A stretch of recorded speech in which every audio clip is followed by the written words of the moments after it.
is Erastus Kautondokwa. I am the project manager for Abohan Music, and we have started in 2016, and what motivated us to start this project was like a community approached the office, and then they wanted the Abohan, the music, to be safeguarded.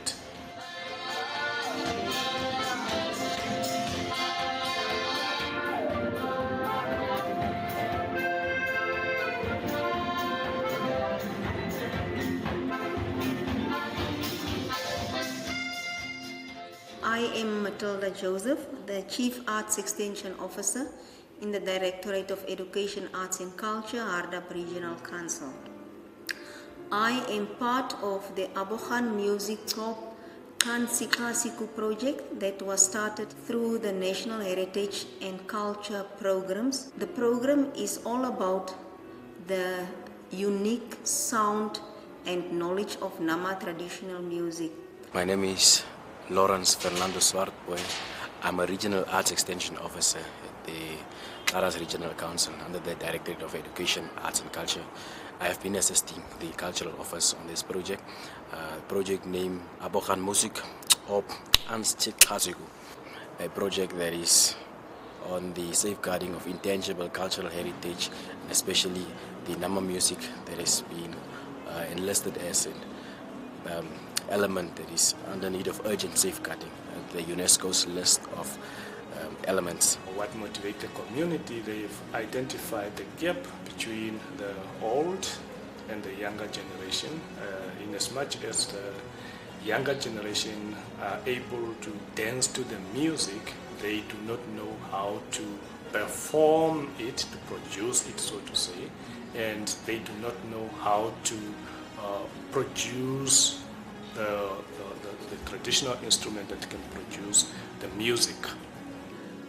It was identified that most people that practiced this unique music died out, and those that remained did not obtain the knowledge from their parents or grandparents, hence the need for this program.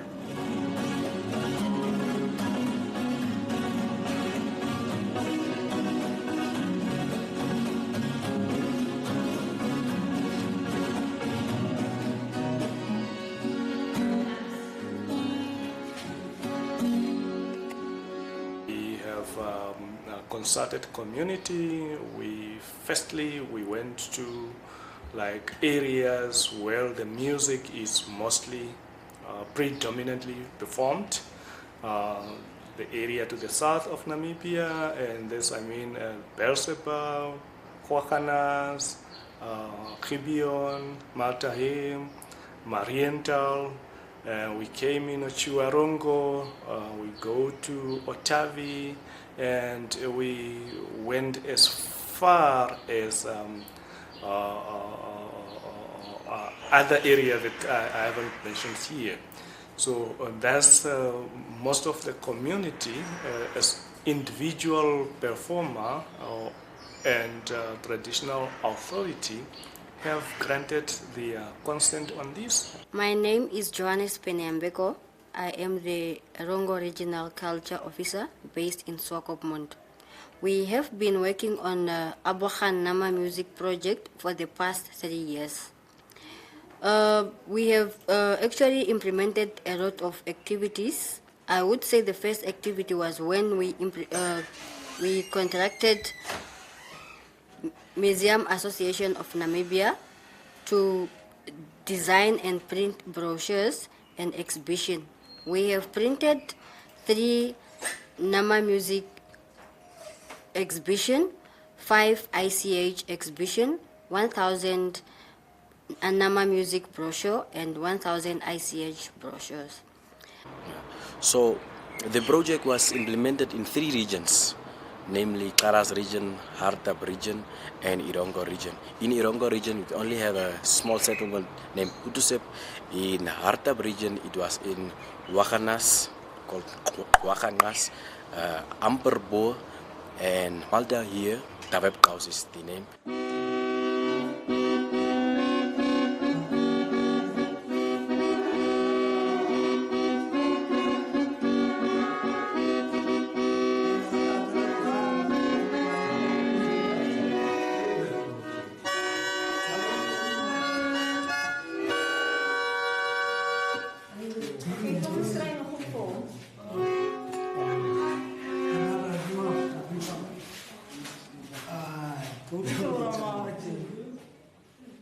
UNESCO inscribed this element in 2020, December 2020.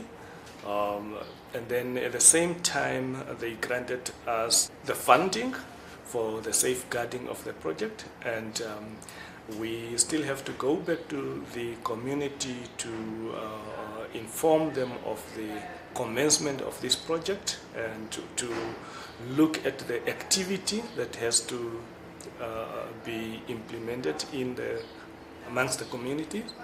And then we started with first creation of awareness, of which we have consulted one of our stakeholder, NPC, so that they can create awareness through the local language, and that is KKG.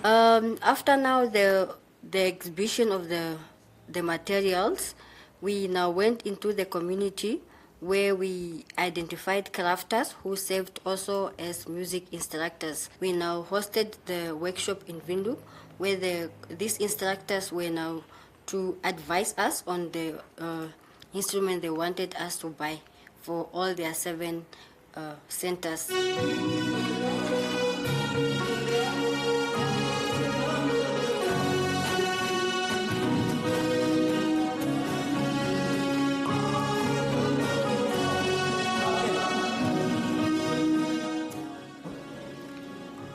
After the music were identified as an intangible cultural heritage, UNESCO availed funds to purchase music instruments and also to pay the identified instructors for transferring this knowledge and skill to the different communities. The community trainers were actually elders and industry experts that mastered the craft of playing traditional music. The industry experts were sourced to then give over this traditional knowledge to those that registered to be taught.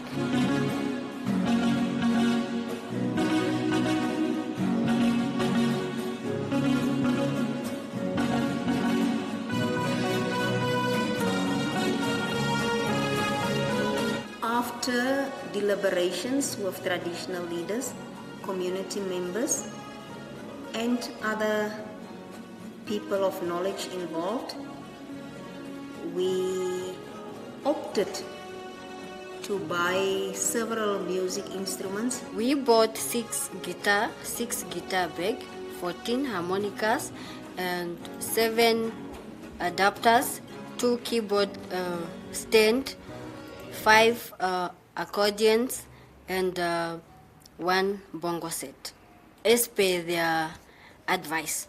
So we went ahead and then handed over this instrument to all centers. The handing over was a beautiful initiative. It marked and birthed the beginning of community members together with traditional authorities, government officials, and stakeholders, paving a way for the promotion of arts and culture for sustainable development. We could see that these instruments that were donated were not just donated for them to keep themselves busy, but to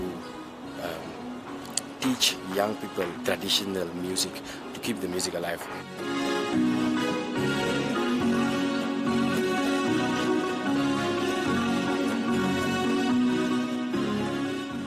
The instruments were handed over to the different communities, and these training classes started. There was really a high interest amongst youngsters and out-of-school youth, school children. When we went to do the assessment, we realized the impact that this had on the different communities. People were really happy to see and to hear the knowledge and skill.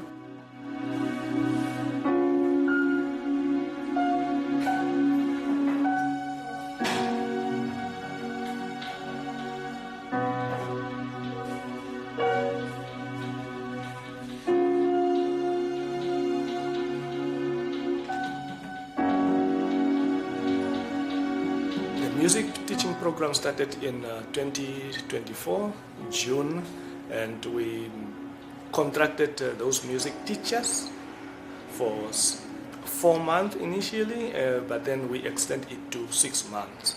So in every town, there are 3 teachers.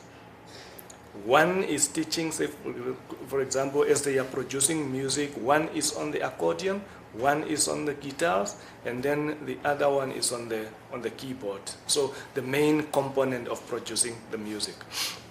Based on the teacher's analysis, it's one of the milestone because at least 57 learners have enrolled in this. I'm not only talking of learners like school learners, but then it's composed of young ones, the youth, and the elders.